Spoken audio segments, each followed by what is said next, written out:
used to have high hopes for them leaving here and graduating from high school and maybe even college. Now, I mainly just hope that within 5 years of leaving, my students aren't dead. Even if they're in adult prison, but still alive, I consider that a success.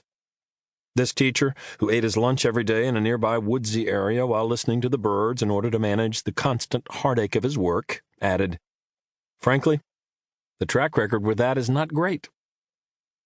As these various visits accumulated, I realized that people without direct experience in juvenile halls tended to have no idea that these buildings contained schools, that the young people detained inside them attended core academic classes every day and accumulated credits toward graduation.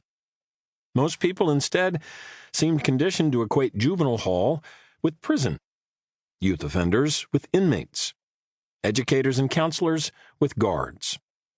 These misconceptions and the casual nature with which they are perpetuated in our society seemed insidious and unjust.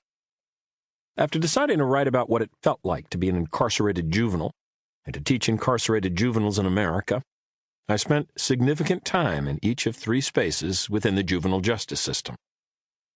2 of them were secure placement facilities, and the third was a highly regarded diversion program. Ferris School is the sole youth residential detention facility in the state of Delaware and has been for 102 years. Kids there, all boys, though a separate lower security facility for girls is on an adjacent campus, have been sentenced to be held at Ferris generally for 3, 6, 9, or 12 months. The entire building, including the sector devoted to education, operates under the purview of the state's Department of Services for Children, Youth, and their Families.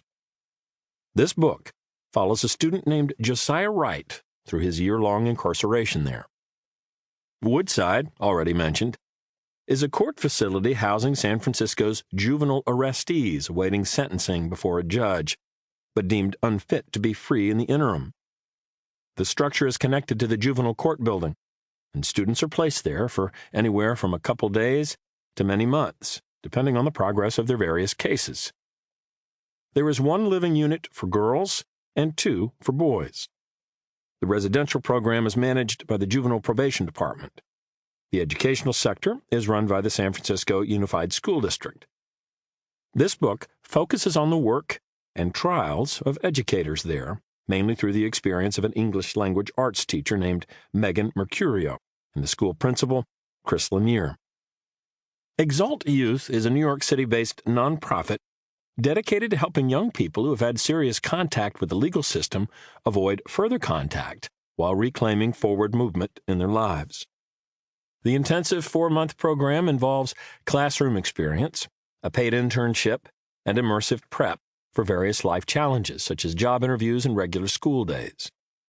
The majority of Exalt students are referred by professionals within the legal system, probation officers, lawyers, and even policemen, hoping to divert kids from further incarceration.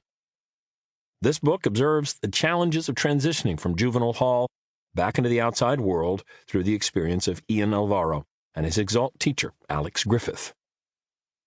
I had prior connections with each of these entities. I also grew up about 10 minutes from Ferris School and remember being intimidated playing against its football and basketball teams as a JV player at a nearby private school, which eased the process of obtaining the access and permissions needed to write honestly about the people inside. Not that this was remotely easy, just slightly less complicated. I also felt that these programs together formed an expansive view of the national landscape of juvenile incarceration.